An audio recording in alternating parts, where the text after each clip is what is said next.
welcome everybody to the Culture Works live stream series. I'm your host, Chester Elton, author of Leading with Gratitude, with my co-author and dear friend, Adrian Gostick, author of Anxiety at Work.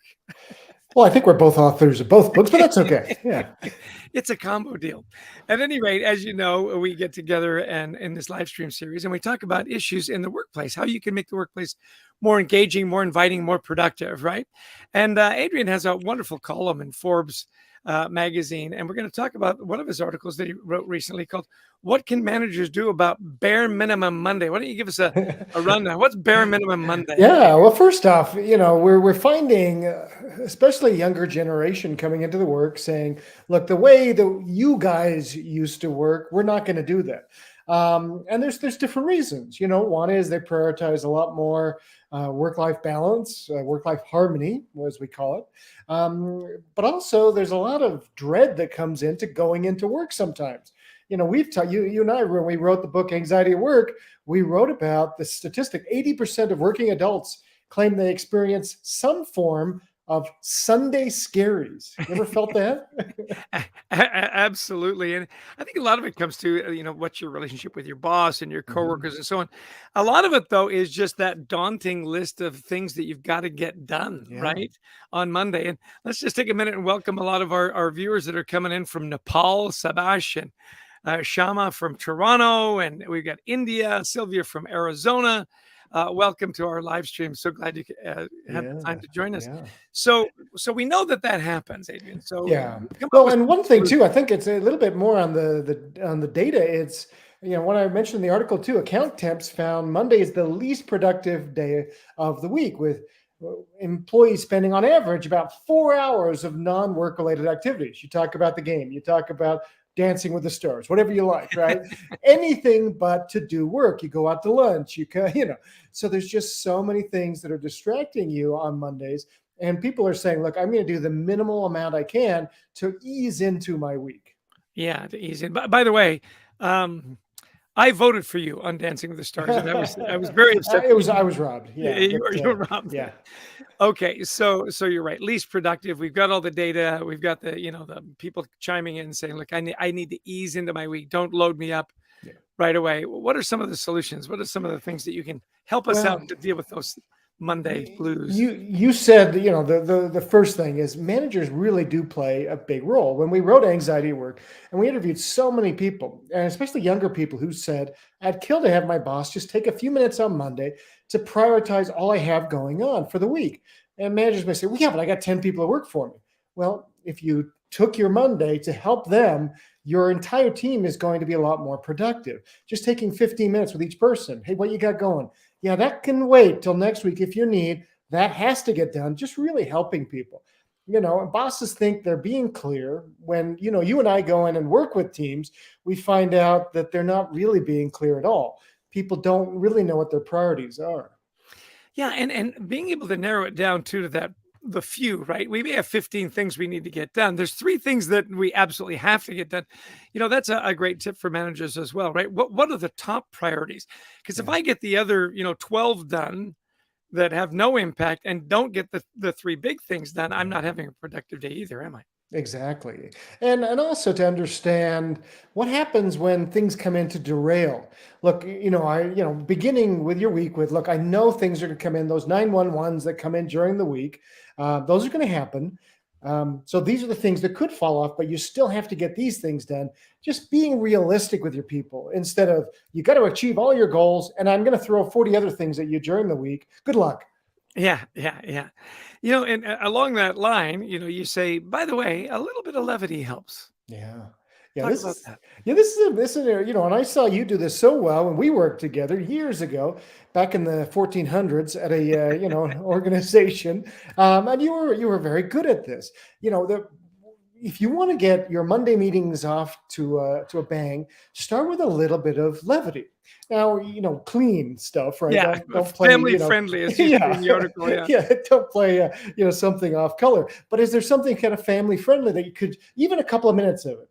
I quoted an article in the Journal of Personality and Social Psychology that says just a minute or two of a little bit of humor can get our creative juices flowing, because creativity and innovation work in the same way that humor does. We're looking for unexpected connections in everyday events. And so if we see that with humor, actually we become more creative. So it's an interesting way to kind of kick things off and also make people actually look forward to coming to those Monday meetings. Yeah, it's amazing how, just that little, smile, that little just kind of gives your mind a break from that, oh my gosh, how are we going to get all this stuff done, right? Yeah. Okay, so we've talked about prioritizing tasks, start with a little levity, a little humor.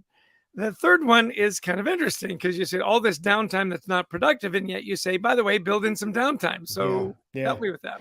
Yeah, this is interesting. I was just talking to a company and doing some 360s, and they have part of their group is in Europe and part of their groups in America. And so they've got a little bit of a push and pull because the Americans are saying, "Hey, those Europeans, they don't work like I do. Like if I want something and I call them Friday at 5, they're not going to do it over the weekend. What's wrong with them?" Right. Uh, and the European, and what they find though, as they went through their years, the Europeans are actually just as productive as the Americans.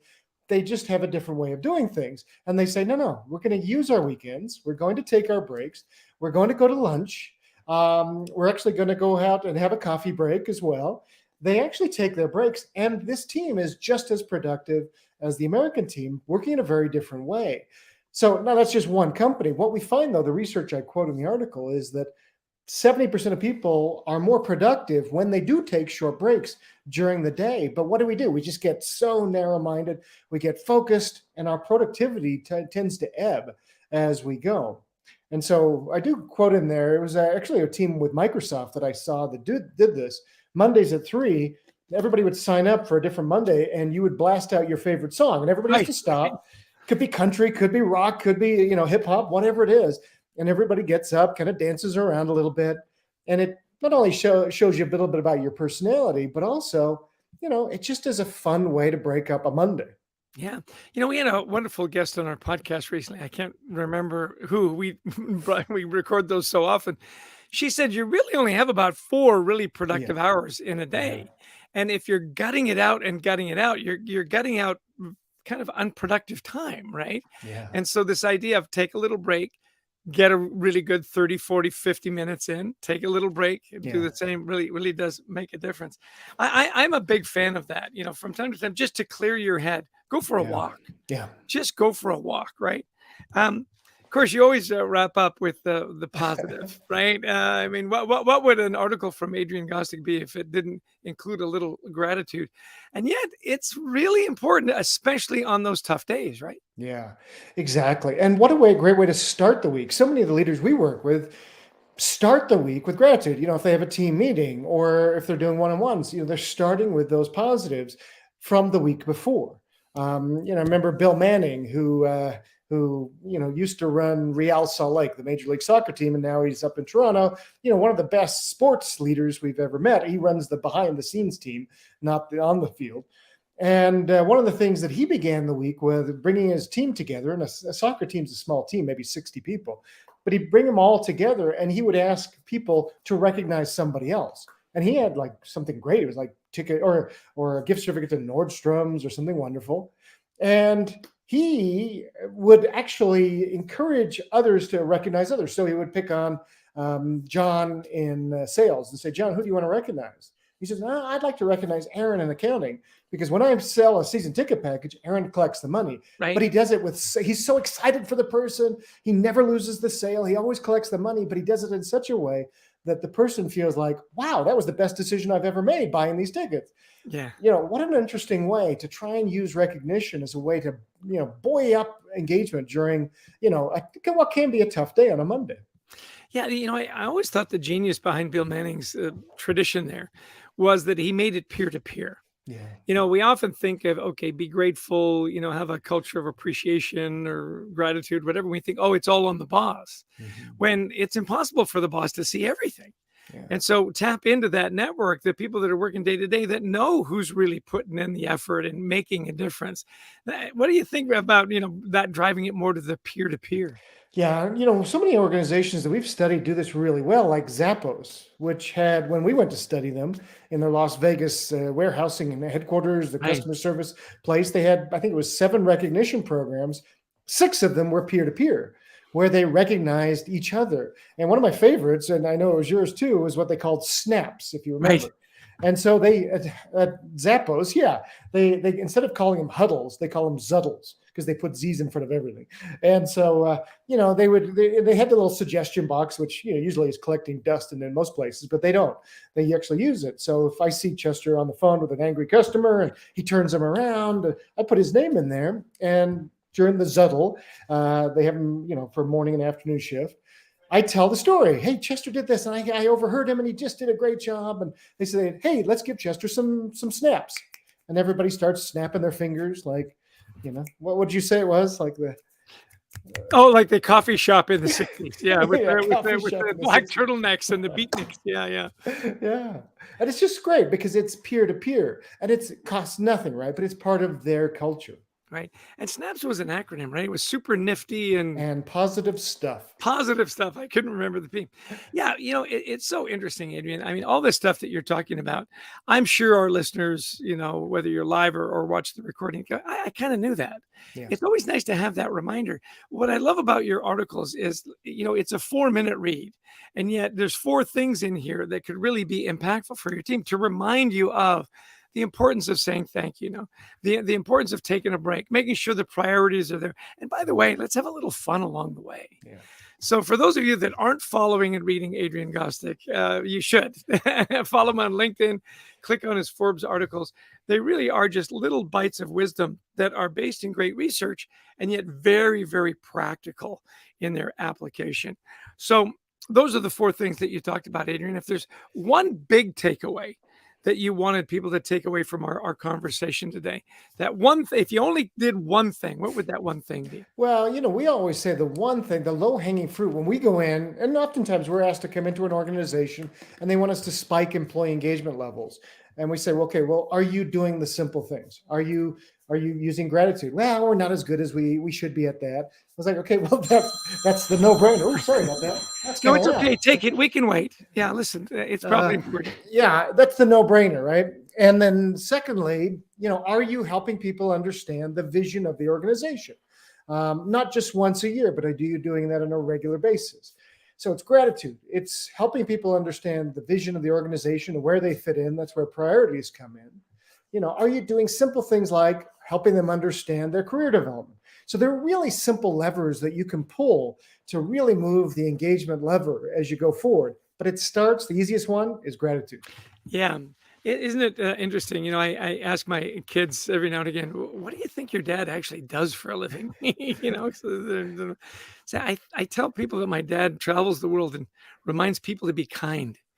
And you know what? It's kind of our message, right? You can't overestimate the power of simple kindness, a little bit of gratitude, a thank you, a little bit of humor, a little bit of encouragement.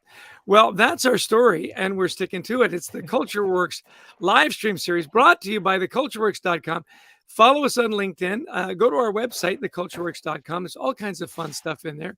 I encourage you to buy our books, Leading with Gratitude and Anxiety at Work. Lots of great practical tips. Yep, there you go. I've got that. Oh, look, I pointed. Oh, look at that right next to you. Yeah. And we would encourage you to, chime in, contribute to the conversation. We're always curious about what are the things you're doing in your workplace that makes it a great place to live and to work. And what is the ripple effect of those simple traditions and the fun things that you do at work that make it fun. Well, Adrian, I always let you have the last word. I don't think you've ever let me have the last word. What are you talking about? So take us home, and thanks everybody for listening and tuning in. Adrian, wrap it up. Hey, thanks everybody for joining us today. And let's make everybody's Mondays a little better. Remember the people in our care. You don't know what the rest of their lives are like, but we can make the time that they're with us the best times of their lives, the best hours of their day. So thanks to everybody for allowing us to share some ideas today.